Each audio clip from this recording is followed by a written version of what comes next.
You might already be aware that I have difficult relationship with homage watches.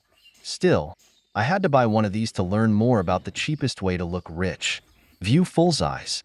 Pagani Speedmaster. Design. Well, the design is fantastic. Being modeled after one of the most iconic watches ever made.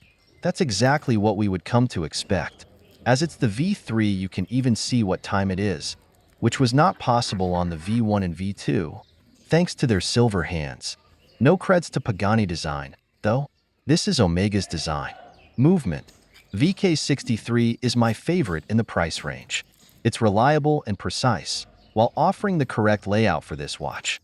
One thing to keep in mind is the incredibly jerky chronograph reset. The minute hand will jump up to several minutes as it's affected by the immense force of the second. Hand snapping back to 12. Build quality. $490? Fantastic, if you're lucky. The chronograph hand on mine stopped after 35 seconds. Every time I ran the chronograph, I removed the movement from the case, and it ran perfectly. Turned out that the chrono hand was mounted to high so that it rubbed up against the crystal. I was able to fix it, as I have some experience with DIY watches. Do keep in mind that you are completely on your own when these things happen to AliExpress watches.